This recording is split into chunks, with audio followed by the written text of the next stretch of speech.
This program is brought to you by thepodcastfactory.com. To get a transcript of today's show, plus all future transcripts emailed to you, go to offthechainshow.com.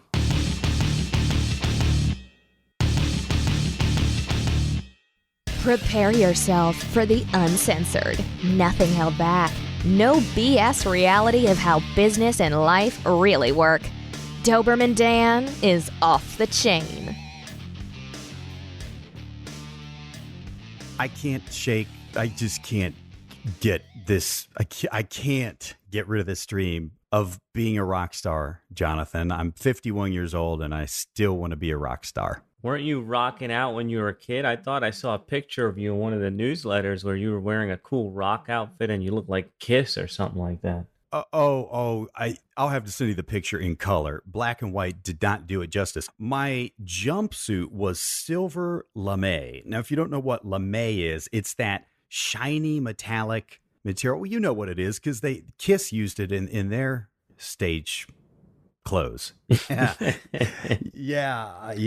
I've always envisioned being a rock star, and being in front of a crowd of fawning admirers, young, good-looking female admirers, which actually was like the complete antithesis of what I did last weekend when I was the only co-presenter at Dan Kennedy's mind hijacking event, all about persuasion and copywriting. And so I'm standing on stage and I'm looking around and seeing all this gray hair, average age, probably like between 45 and 60 men, hardly any women. I'm thinking, this is not how I envisioned standing on stage. A little disappointing, eh?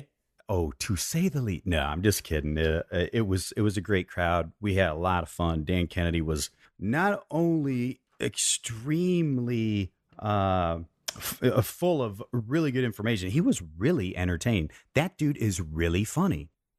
How about that? I never pegged Dan Kennedy for being funny with all his no BS stuff.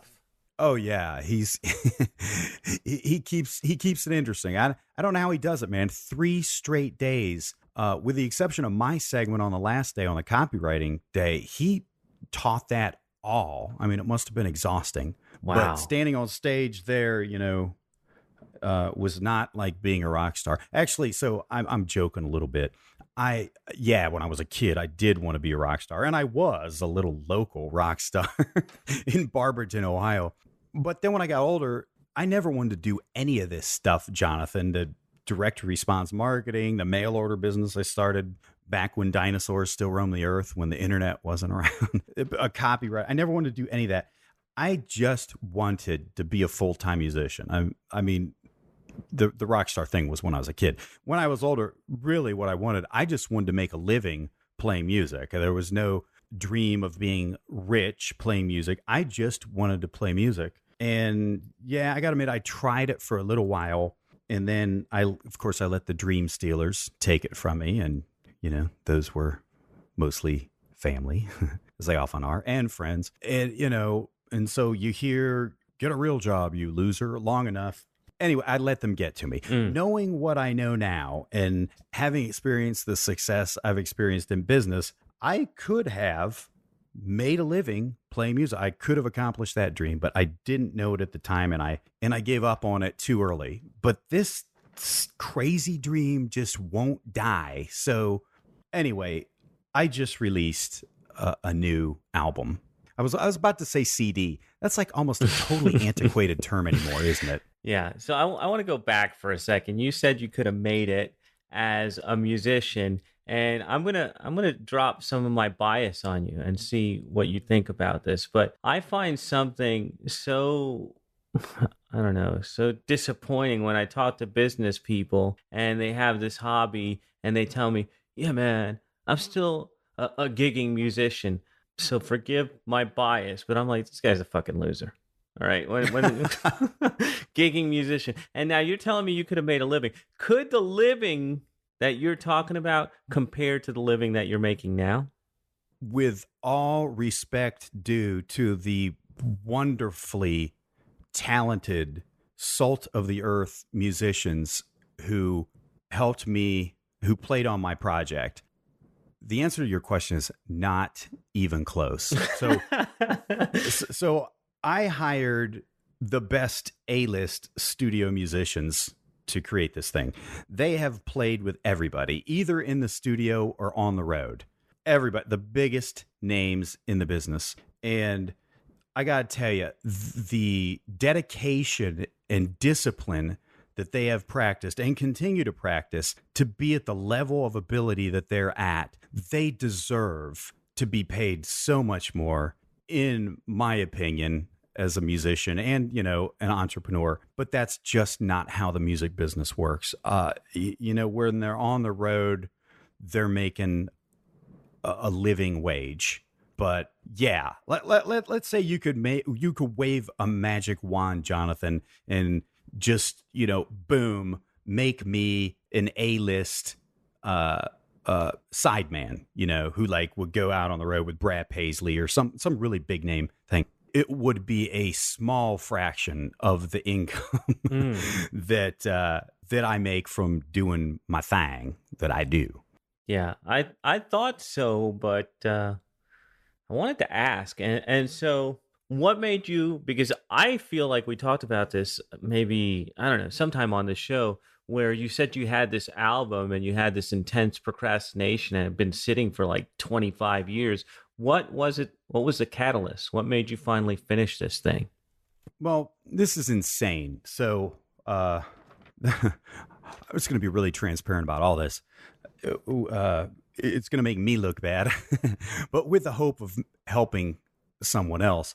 So the only reason I started a mail order business, again, pre-internet, was because I wanted to get free of my job, which was civil service gig on the police department. All right. I knew that was a dead end.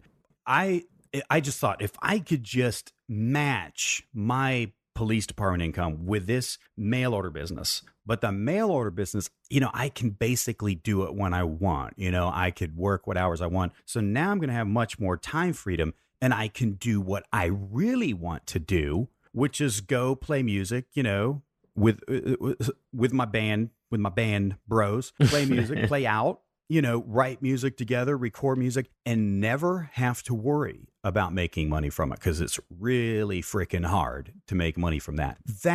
We're going back to 1993, I guess, Wow. 1994. That was the goal. You know what? This is embarrassing. I'm going to tell you anyway.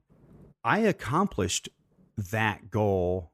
Let me see. No, I take it back. So the mail order business started in 95. I accomplished that goal in 97, early 97. I was free from the police department. But you know what? I got sucked into chasing more and more and more. This direct response marketing stuff was exciting. And I thought, well, you know, I'm making X amount a month, whatever it was, you know, that replaced my police department income, probably only $3,000 a month. Back then, I'm making that. Let me see if I can double it. And then I'll do what my real passion has been ever since I've been 7 years old. This has continued with brief periods, actually, of, you know, playing in bands for a period of time. This has continued to this day. And, you know, I was working on this CD here and there, writing music, recording stuff, sending it off to the studio musicians for their parts. I was working on it here and there. And finally I decided this is insane. We're talking 20 years of procrastination. I'm just going to finish the damn thing, which I did. Now, I got to tell you, from start to finish, I started the first song on this CD. I started in 2007, and it was just released, you know, like a month ago. Wow. As of the date of this recording. So let's go back for a second, Dan, because I want to ask you another question. Back then, when you started at 97, did you have the budget to hire all these guys, or is it better now that you have a bigger budget? Oh, my bad, Joe Nathan. I started at 2007. 2007, even better. So 2007, yeah, I had the budget. You know what? There were no excuses. I should have started in 2007. I should have finished it in 2007. Why did it take till 2016? Well, by the way, this is all relevant this is relevant to being an entrepreneur, being a wannabe entrepreneur. We haven't gotten started yet. Hell, this is relevant to life. Here's the thing. So I've gotten really frustrated with some of the nights in my marketing Camelot that they'll email me and they say, well, I've been wanting to don't know what to, fill in the blank on their excuses. I don't know what market to go into. I don't know how to start. I need an exact step-by-step plan. Listen, I provide all of that to the nights in my marketing Camelot, but yet I still keep hearing that from people, and it really started pissing me off. And one day I was actually thinking to myself, like, what the hell is wrong with these people? And all of a sudden this thought, bing, popped into my mind that said, what the hell is wrong with you? Go look at your music computer. And I did. And this was not long ago, Jonathan. This was less than a year ago, 9 months ago, I guess. And like I said, the date on that first tune was 2007. In fact, I think it was actually January 2007. And that's when I had much more understanding and empathy for the knights in my market at Camelot, who, in spite of really wanting all the success and benefits and freedom they could enjoy if they'd be like Doberman Dan and do my thing, the kitchen table entrepreneur thing. I totally got what the problem was, because it was the exact problem I had with this album, Jonathan. I was going to say procrastination. It's not procrastination. I was going to say perfectionism. That, for me, was definitely a problem. Anything related to music, myself, not other musicians, I don't impose this horror on anyone other than myself, is the curse of perfectionism. That's what I told myself. Well, it's not good enough. I need to fix this. The composition isn't good enough. It was Voltaire who said, perfect is the enemy of good. And the meaning of that quote is, at least the way I interpret it in my, maniacal, demented mind, is you'd never complete the task because it's never good enough. You keep working on it, because it's never good enough, because it's never gonna be good enough. It'll never be perfect. But that is not the problem. That was not my problem with this musical project. The real problem the root problem that caused the perfectionism is fear. It's fear of the unknown. It's fear of being judged by your peers.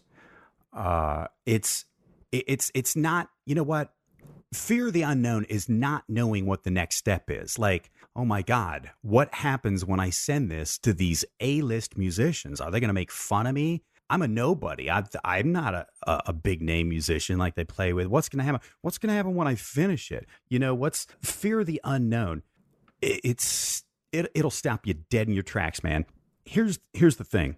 You won't know each step of the way. In fact, you're not going to know the next step until you take the first step. That's what leads you to the next step. And only then will you know the next step, because the step you just took is what determines the next step. And the next step you take is what's going to determine the next step. Ad infinitum. So this, I need a step-by-step plan. You know what? There ain't no step-by-step plan. There's my step-by-step plan. I can look back in time in the past, and I can tell you how I finished this project. I now know, now that it's finished, what the step-by-step deal was I did. That doesn't mean that it's your step-by-step plan. Okay, so now here's where we're going to get complaints. I hear a lot of good brothers and sisters. For the transcriptionist, it's spelled B-R-U-T-H-A-S and S-I-S-T-A-S, brothers and sisters. I see a lot. I hear a lot of good brothers and sisters say, walk by faith, not by sight. Quoting that, I got to tell you, I don't listen to what comes out of people's mouth. To me, it's all just babbling because they don't believe. If they did believe it, they would live it, because that is your step-by-step plan, my brothers and sisters, is just take the first step. And yeah, it's scary, and all kinds of excuses will pop up and will pop into your head, especially this procrastination thing and this perfectionism thing. You know what that is? That is whatever energy, force, your brain. I don't know what it is. I'm not an expert in those matters of the spirit or quantum physics, your choice, depending on your beliefs. That's not my area of expertise. All I know is all that stuff is things just preventing the curtain from going up on your show. All right. You're just delaying that curtain going up. Now, that sucks for you because Lord knows what great, awesome things could possibly happen by you just letting the curtain go up on your show. But I got to tell you, don't be so damn selfish because you're robbing us too. Okay? Because there are things that only you can do. Only you. And the world is waiting, man. Maybe my big breakthrough is something that you're going to do or share that only you can do. And I'm waiting for it, man. Maybe there's a dude or dudette right now with a handful of Vicodin and a bottle of Jim Beam about to end it. But your gift to the world is what is going to turn that situation around. So when you give in to all that stuff in your head that's preventing you from letting the curtain go up on your show, you're not just robbing yourself. You're preventing the rest of the world from benefiting from your gift. I have such a clearer understanding of that now that I've completed this musical project, which has been so difficult for me and so emotionally hard to do. So yes, this applies to entrepreneurs. Like, of course, this is the stuff as an entrepreneur you deal with on a daily basis. It's the moving forward in faith, man, in spite of all the negative crap that constantly comes against you, or negative people who deliberately sabotage you, which might be the exact same people you cohabitate with. It's the moving forward in spite of all that. I got to tell you, I'm happy I finished that project. Am I happy with the project? No. I want it to be better. I wanted it to be better. It wasn't what I pictured in my mind. I want to be a better guitar player. I want to be a better composer. But you know what? Guess what? All those steps I took to complete that project, that in itself is one big step to me accomplishing all that other stuff, producing a better CD next time, writing better songs, becoming a better player. It's just taking the first step. I love it. Take the first step. That's real simple advice, isn't it? It as simple as it can get. And now a completely shameless plug.